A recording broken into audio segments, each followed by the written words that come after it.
Before I begin, I've put my original set of power rankings on Twitter and Reddit to get some feedback, watch Reply's power rankings, alongside watching PlatChat give their analysis in some teams. Basically, don't get mad at my placements because I have given this more thought than most. Also, it's very important to note that the disparity between teams is smaller than ever, and considering that we're going into a new game, anything could happen. With that being said, let's get onto the list. So, starting off in 20th place, and hopefully this shouldn't really be a surprise to most people, I'm putting the LA Valiant. I'm going to keep this one short, since most people tend to agree with me that the Valiant are at least a bottom 3 team, but they basically have an unimpressive, unproven roster compared to the rest of the teams, with some players having no competitive playtime in 2021. Despite them having an arguably better roster to last year, it's not like a complete Shanghai Dragons type of rehaul. Next up, we have the Guangzhou Charge. They're really an unchanged roster from last season, and whilst upgrades, for example Molly, is a nice plus, who, by the way, for those that don't know, Molly was the former support for the Chengdu Hunters in 2020 and received 90 minutes of playtime on the Shanghai Dragons last season.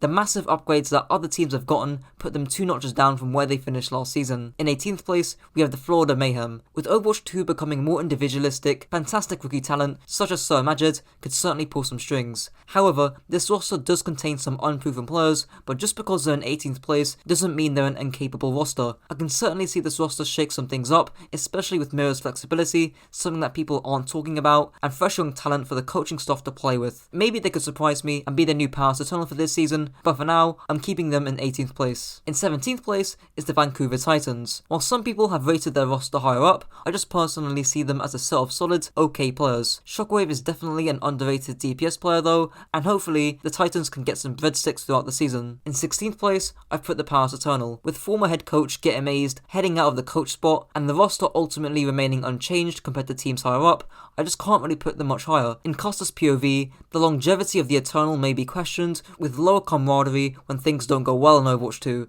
as he explains here. But my biggest fear for this team is that they lose Get Amazed, who had that sort of European camaraderie, right, that they had from previous years, and that sort of made them that friend group, that sort of just a group of guys playing together and having a good time. Is Glister and JMac becoming the head coach going to be better for them in the long run? Are they going to feel that same level of camaraderie? If they can keep that up, I completely agree. Glister is an upgrade to Onigard. JMac has a pretty good track record for coaching, but I do have some fears, and maybe it's just I'm a mixed roster skeptic is the word I was going for. Maybe I just don't think it's going to have this perfect effect, and that I'm worried that if they have a slow start, that instead of recovering like they did last year, they might just fall flat. But still, likewise to the Mayhem, there's still enough talent to cause an upset in this roster, just like last year. Breaking into the top 15, we have the Boston Uprising. A roster I'm pretty mixed on to say the least. Similar to the views on PlatChat, I'm neither extremely excited or disappointed from the Uprising. I expect Boston to play indifferently as they usually do, getting upsets, whilst also not securing the games they should be winning with teams I've put lower. In 14th place, I've put the Philadelphia Fusion. This is actually somewhat higher than what most people have put the Fusion at, due to the unfortunate loss of Alarm, who was in my opinion the best flex support pioneer in the Overwatch League alongside Violets, alongside the departure of Funny Astro to the Gladiators has certainly led to a downgrade in the roster, both in terms of quality and in terms of versatility. To add on to this, it's looking like Hitscan is looking to be less meta in Overwatch 2, with players and analysts claiming and reporting a rise in flankers and mobility, reducing the impact of star players such as Carpe playing those hard Hitscan roles. It's still a decently strong roster though, and hopefully Zest and MN3 can pull off some magic as shown in their prior track record. In lucky number 13, I've put the NYXL, a solid roster all around looking to cover many bases. Nothing too much to say, but I will be using them as a point of comparison for teams later on, because I think that'd be more useful for my method of justification. In 12th place, I have the Toronto Defiant, a set of talented players with Twilight, Hisu and Hopper being the particular standouts. Hopefully they can be more than mid this season, and likewise to the NYXL, nothing massive to say about these players. However, if D.Va becomes meta in Overwatch 2, Hotbar better bring his A-game. Just missing out on the top 10, I've put the London Spitfire.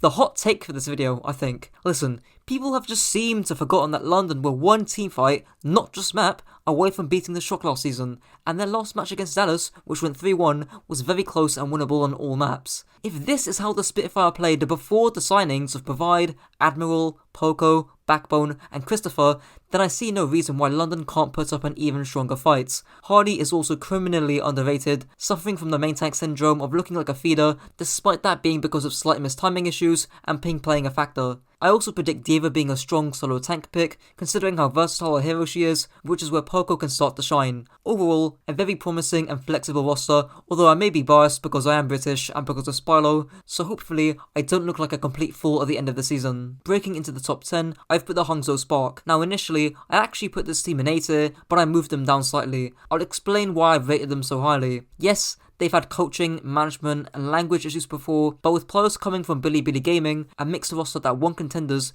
there is reason to have confidence in the Spark this season. You could easily play some lower based on management, and that'd be fair, but cynical in my opinion, so let's give them the benefit of the doubt. Before moving on, here's Reinforced explaining the situation with the Hangzhou Spark and why it isn't all doom and gloom compared to prior years. Irony and Alpha Yi, they're coming from Bilibili Gaming, which is the academy for this team. And Gandalf as well, which we made fun of earlier, he was the manager for that Bilibili team as well. So two of these Korean players who have been promoted, Alfie and Irony, they're coming from that Chinese team with a Chinese team manager.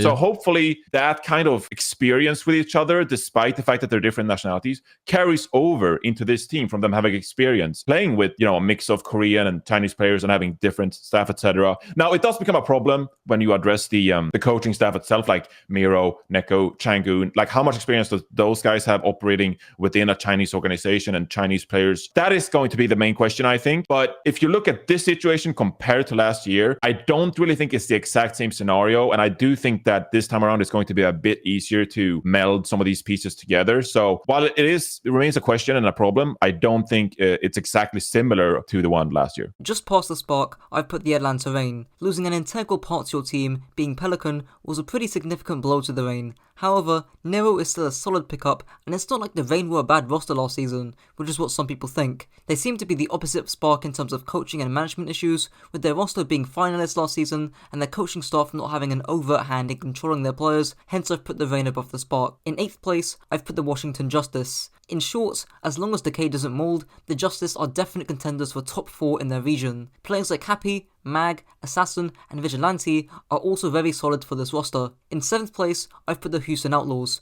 Pretty much a direct upgrade to their roster last season, picking up Pelican and Iris who are both pretty significant in their team's success last year. However, issues may arise with the Outlaws having no main support and one tank being Piggy. Piggy was pretty good last season, but he mainly plays Sigma, so his versatility is certainly up for debate, and whilst Jake is technically the flex for the team and will probably be playing main support, it's likely that the Outlaws are going to spread Jake too thin and he'll underperform on these roles when up against top level teams who have players that specialise in those roles anyways. Here's Sideshow airing up a similar concern in Plat Chat, but with Reinforced being a bit more hopeful, because let's be honest, that DPS line of Dante and Pelican is very nasty. So I look at the DPS line, I understand why you get excited about it, but I just look at the fact that they have no main support, one main tank, and I just can't have faith in them. I just simply can't. So where would you put them? Why would you roughly rank them, or what would your expectations be?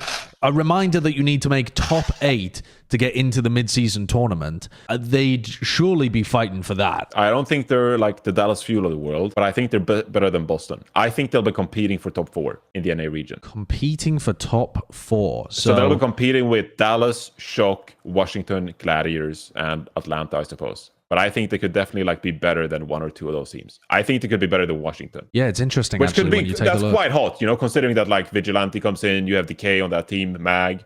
In 6th place, we have the Soul Dynasty. In the wise words of Apply, the Smurf pickup is very huge. The rest of their roster is still star-studded, including Vindame and Stalker. However, where potential issues start to pop up are with how flexible Smurf is. Heroes like Doomfist and Ball are probably looking to be meta, at least in the start of the Overwatch League next season, due to the game becoming more individualistic in 5v5, so Smurf's ability to play these heroes he's lesser known for is still up in the air. However, the roster is looking more than solid, and if Smurf performs up to expectations, there should be no worry for Soul fans, and they could very well end up top 5 or even top 3 overall. In 5th place, I put the LA Gladiators. The introduction of Funny Astro give the Gladiators high flexibility in case main support is a must-pick role in Overwatch 2, particularly being Lucio of course. The roster still largely remains the same, meaning that synergy can carry over, and obviously the Gladiators had great success last season. Not to mention, if D.Va becomes meta in Overwatch 2, which is likely for map control reasons, Space's performance should hopefully stand out, and I also think the backline of Gladiators gladiators of Shu and Skewed are quite underrated in the league. Just missing out on top 3, I've put the San Francisco Shock. Proper is likely to become Rookie of the Year, Super is highly flexible as a solo main tank, and their roster is still star-studded,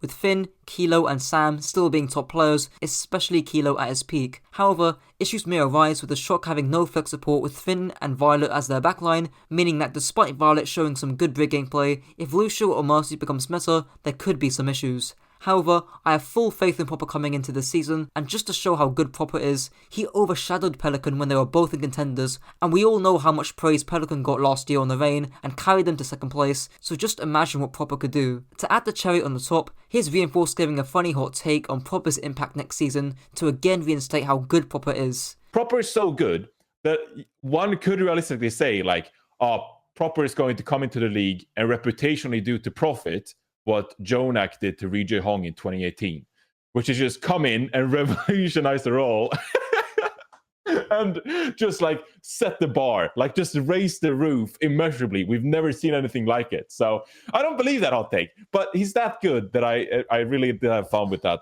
small line. Now onto the top 3, I've put Dallas Fuel. They're still predominantly the same roster, with a coach that has proven to be adaptable in situations where they haven't even got a Tracer player. Hanbin is also a top 3 diva in the league, and their roster is pretty flexible. Bullzen comps is where I'd say the Fuel are lacking a tad bit, but they are still competitive, and I have very high hopes for what this team can do in 5v5, and who knows, maybe we'll see the Sparkle Doomfist on tank. In second place, I've put the Chengdu Hunters, a team that thrives in individualistic compositions in a meta where things aren't certain since we're going into a new game, should be a formula for success, right? I mean, just listen to Reinforce rave about this team for a minute straight in case you're not convinced. These guys are fucking crazy, like unbelievable.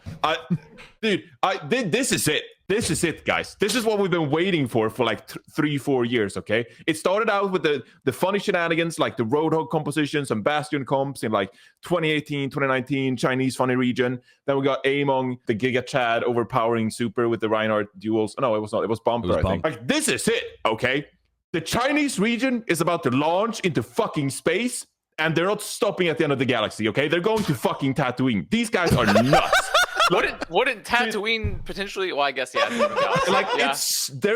They're going, dude. Like, Elon Musk is jealous at this point. Also, not only did you have the reigning league MVP in Lee for your team, you have a back-to-back finals MVP hit scan player in Aprita. They're potentially like an Overwatch League champion at the end of this. They're so fucking good. And in first place, we of course have the Shanghai Dragons. They won the finals without a sweat in comparison to the other seasons, and they have executed the Bull comp to a T. In 5v5, it's not unreasonable to suggest that Bull Zen comp might become meta, alongside the hyper talent dive comp of Doomfist, Tracer, Sombra, Lucio, Moira, which would still work in the Dragons' favour. Even in comps where Bull Zen isn't played, the Dragons still showed high flexibility and adaptability, and unlike the Hunters, are proven to be the best Overwatch 1 team without a sweat. So that's my list. There are certainly some places which are interchangeable, especially in the B tier of course, where I think it's really up for grabs and you could make an argument for any team being higher or lower. I also think that teams lower down, such as the Florida Mayhem, Paris Eternal, and Vancouver Titans, might put up more of a fight than what people already think, because like I said at the start, the disparity between these teams really shouldn't be that large, because their rosters are still solid compared to previous years. But yeah, let me know your thoughts down below, and until next time.